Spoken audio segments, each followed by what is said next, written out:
తెలంగాణలో లోక్సభ ఎన్నికలు దగ్గర పడుతున్న వేళ రాజకీయాలు జలాలు చుట్టే తిరుగుతున్నాయి. అధికార కాంగ్రెస్ ప్రతిపక్ష బీఆర్ఎస్ నేతలు ఒకరిపై ఒకరు విమర్శల వర్షం కురిపించుకుంటున్నారు. ఇదే సమయంలో ఇరు పార్టీలు ఇవాళ పోటాపోటీ యాత్రలకు పిలుపునిచ్చాయి. కాంగ్రెస్ పార్టీ చెలో పాలమూరు రంగారెడ్డి ప్రాజెక్టుల సందర్శనకు పిలుపునివ్వగా బీఆర్ఎస్ చెలో కాళేశ్వరం అంటుంది. రెండు పార్టీలు సై అంటే సై అంటూ ఎన్నికల హీట్ పెంచేస్తున్నాయి. గత ప్రభుత్వ హయాంలో ప్రాజెక్టు పేరిట దోపిడీ జరిగిందని కాంగ్రెస్ అంటుండగా 1,00,000 ఎకరాలకు సాగునీరు అందించామని బీఆర్ఎస్ ఎదురుదాడి చేస్తుంది.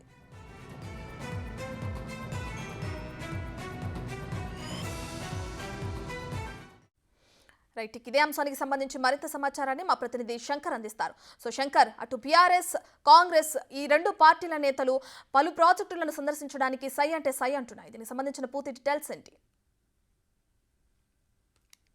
సర్తాజ్ ఓవరాల్ గా ఇప్పటికే పాలమూరు రంగారెడ్డి పనులను పరిశీలించడానికి సిడబ్ల్యూసీ మెంబర్ గా ఉన్నటువంటి చల్లావంశీ చంద్రెడ్డి ఆధ్వర్యంలో ఇప్పటికే పర్యటన అంతా కూడా ఖరారైంది. ఈ నేపథ్యంలో దేవరకద్ర నియోజకవర్గంలో ఉన్నటువంటి కర్వెన రిజర్వాయర్ ను మొట్టమొదటగా వీళ్ళంతా కూడా సందర్శించనున్నారు. దీనికి సంబంధించి స్థానిక ఎమ్మెల్యే కూడా ఇప్పటికే బయలుదేరాడు. మనం విజువల్స్ లో కూడా క్లియర్ గా చూడొచ్చు. పెద్ద ఎత్తున కార్యకర్తలను కూడా వారి వెంట తీసుకొని దీనికి సంబంధించి ఆ ప్రాజెక్టుల వెంట సందర్శనకు వెళ్లి అక్కడ పాలమూరు రంగారెడ్డి ఎత్తిపోతల పథకానికి సంబంధించి అవినీతి జరిగిందంటూ కూడా ఆరోపణలు చేస్తూ వచ్చారు. ఈ క్రమంలో ఆయన బయలుదేరడానికి సిద్ధంగా ఉన్నాడు. ప్రస్తుతం మనతో ఉన్నారు, ఆయనతో మాట్లాడదాం.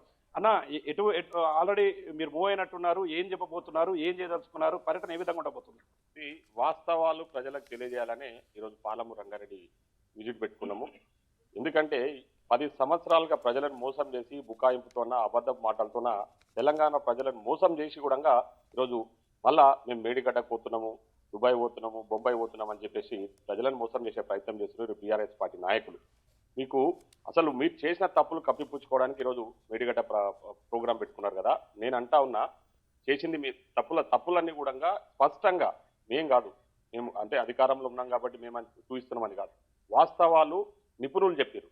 ఈ ఏదైతే డ్యామ్ సేఫ్టీ వాళ్ళకి సంబంధించిన నేషనల్ డ్యామ్ సేఫ్టీకి సంబంధించిన వ్యక్తులు కూడా క్లియర్ గా రిపోర్ట్ ఇచ్చారు. కాళేశ్వరం ప్రాజెక్టు పూర్తి లోపభూయిష్టంగా కన్స్ట్రక్షన్ చేసిర్రు, దానివల్లనే ఈరోజు 3-4 పిల్లర్లు కుంగిపోయినాయి, ప్రాజెక్టుకు నీళ్లు వస్తే ఇబ్బంది అవుతుందని చెప్పేసి వాళ్ళు చెప్పారు.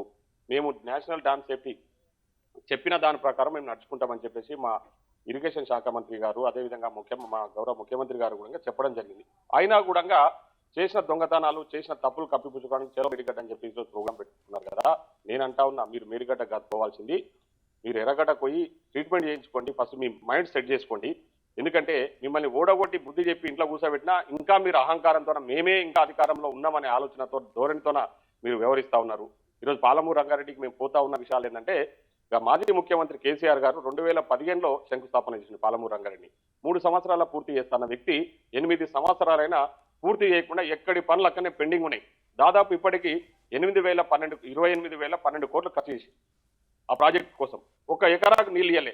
అంగు ఆర్భాటాలతో ఎలక్షన్ల బిఫోర్ మీరు చూసింటారు, ఏదో అందరిని వేసుకొని వచ్చి ఒక మోటార్, డ్రై రన్ మోటారు వాళ్ళు అధికారులు చేయాల్సిన పని ఈయన చేసేసి ఇంకా మొత్తం పాలమూరు నీళ్లు తీసుకొచ్చినా రేపటి నుంచి మొత్తం పాలమూరు సస్యశ్యామలు 7 నీళ్ళు అని చెప్పి. ఇప్పుడు కాళేశ్వరం ప్రాజెక్ట్ అనేది ఒక పెద్ద ప్రాజెక్ట్. ఆ ప్రాజెక్టులో అక్కడక్కడ పిల్లర్లు కుంగినమాట వాస్తవం. దాన్ని కాంగ్రెస్ నాయకులు భూతద్దంలో పెట్టి చూస్తున్నారు. అంత పెద్ద ప్రాజెక్టులో చేసిన తప్పులే కనిపిస్తున్నాయి కానీ మంచిని మాత్రం వాళ్ళు చూడట్లేదంటూ కూడా వాళ్ళు ఆరోపణలు చేస్తున్నారు. దీన్ని ఎట్లా చూస్తారు? అక్కడ మంచి అనేదే లేదు, మొత్తం చెడే ఉంది. స్టార్టింగ్ నుంచి మేడిగడ్డ దగ్గర ప్రాజెక్ట్ కట్టొద్దని చెప్పేసి వాళ్ళు వేసిన నిపుణుల కమిటీ రిపోర్ట్ ఇచ్చింది. ఆ రిపోర్టును స్పష్టంగా మా ముఖ్యమంత్రి గారు, గవర్నర్ రేవంత్ రెడ్డి గారు అసెంబ్లీలో ఆ రిపోర్ట్ చదివినిపించారు. ఒక 5 మంది ఇంజనీర్లతో ఒక కమిటీ ఇస్తే ఆ committee it is not desirous to construct the project in Medigadda అని చెప్పేసి రిపోర్ట్ ఇచ్చిండ్రు.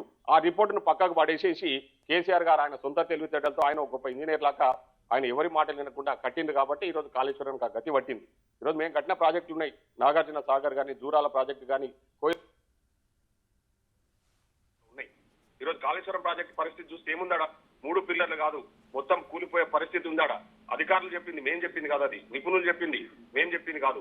అవన్నీ వాస్తవాలు. ఈరోజు దొంగతనం చేసేసి మళ్ళీ దొంగను తీసుకుపోయి చూపిస్తాం మేమే పోయి ఏం చెప్తారు, ఏం సమాధానం చెప్తారు ప్రజలకు? మీరు ఈరోజు పోయి మేడిగడ్డకు పోయి ఏం పవర్ పాయింట్ ప్రజెంటేషన్ ఇవ్వబోతా ఉన్నారు అంటే మీరు ఏమన్నా జిమ్మికులు చేయబోతా ఉన్నారా? మీరేం మాయామంత్రాలు చేయబోతా ఉన్నారా? అసలు మీరు చేసిందే పెద్ద తప్పు. ఆ తప్పును కప్పుపుచ్చుకోవడానికి చెలో మేడిగడ్డ. ఆ రోజు మేము రమ్మన్నాం, ఎందుకు రాలే మరి?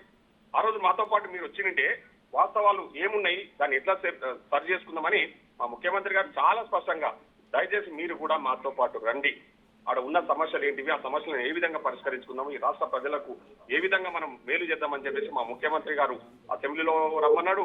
అక్కడికి మేడిగడ్డకు రమ్మంటే ఆ రోజు రాకుండా ఈ రోజు పోయి ఏం పవర్ పాయింట్ ప్రజెంటేషన్ కూలిపోయిందని చూపిస్తారా మీరు? అంటే పాలమూరు రంగారెడ్డి ఎత్తిపోతల పథకం సక్సెస్ అయితే దక్షిణ తెలంగాణలో అతిపెద్ద ప్రాజెక్టు అందుబాటులోకి వస్తుంది. దీన్ని పట్టించుకోకుండా 90% పూర్తి చేశాము, దాన్ని కంప్లీట్ చేయకుండా అనవసరంగా జనాల దృష్టిని పక్కదారి పట్టిస్తున్నారు కాంగ్రెస్ నేతలు అని చెప్పి బీఆర్ఎస్ అంటారు.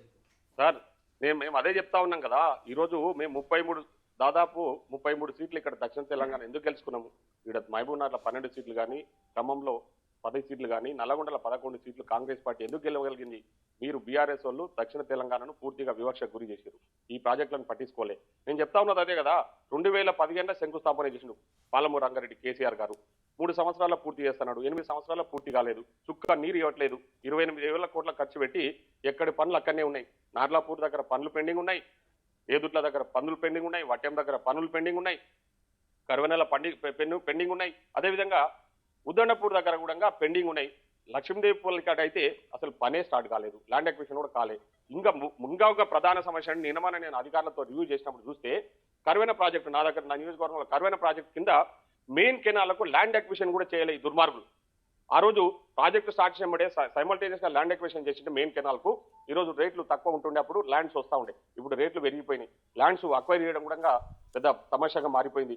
మెయిన్ కెనాల్ కూడా ల్యాండ్ అక్వైర్ చేయకుండా ఓన్లీ వాళ్ళకు ఉపయోగపడే కమిషన్లకు ఉపయోగపడే పనులు చేసుకుంటూ పోయింది తప్ప ప్రజలకు ఉపయోగపడే పనులు ఒక్కటి చేయలే. ఈరోజు పాలమూరు రంగారెడ్డి ప్రాజెక్టు ద్వారా 1 ఎకరాకు నీళ్లు ఇవ్వలేని దుర్మార్గులు వాళ్ళు వచ్చి అంగు ఆర్భాటాలతో ఆ రోజు మోటార్ను ఓపెన్ చేసినాం, రేపటి నుంచి పాలమూరు సస్యశ్యామలం చేస్తామన్నారు, నీళ్ళు ఇస్తామన్నారు. 7 నీళ్ళు అని చెప్పి చూపించడానికే ఈరోజు పాలమూరు రంగారెడ్డి సందర్శన పెట్టుకున్నాం. వాళ్ళు వాస్తవాలని కూడా ప్రజలకు తెలియజేసి ఖచ్చితంగా మేము పాలమూరు రంగారెడ్డిని మా ముఖ్యమంత్రి గారికి చెప్పినాం, మా మంత్రి గారికి చెప్పినాం, పాలమూరు రంగారెడ్డిని పూర్తి చేస్తాం. పెండింగ్ ప్రాజెక్టులు మహబూబ్నగర్లో ఏ ఉన్నా పూర్తి చేసి పాలమూరును సస్యశ్యామలం చేయబోతా ఉన్నామని చెప్పి కూడా ఈ సందర్భంగా తెలియదు. చూస్తున్నాం రత్న, ఓవరాల్ గా ఇక్కడ నుంచి బయలుదేరి నేరుగా కరివెన రిజర్వాయర్ దగ్గర ప్రాజెక్టుకు సంబంధించినటువంటి సందర్శన ఉండబోతుంది. దీనికి చల్లా వంశీ చంద్రెడ్డితో పాటు ఉమ్మడి జిల్లాకు సంబంధించినటువంటి ఎమ్మెల్యేలు అదేవిధంగా ముఖ్య నేతలంతా కూడా హాజరు కాబోతున్నారు. పాలమూరు రంగారెడ్డి ఎత్తిపోతల పథకం చేపట్టి ఇప్పటికీ 1 ఎకరా కూడా చుక్క నీరు ఇవ్వనేటువంటి బీఆర్ఎస్ ప్రభుత్వం ఈ రోజు ఏం మోహం పెట్టుకొని మేడిగడ్డ ప్రాజెక్టుకు వెళ్తుందంటూ కూడా ఆయన పూర్తిస్థాయిలో ఫైర్ అవుతున్నటువంటి పరిస్థితి ఇక్కడ కనిపిస్తుంది Ratna. Right, thank you Shankar.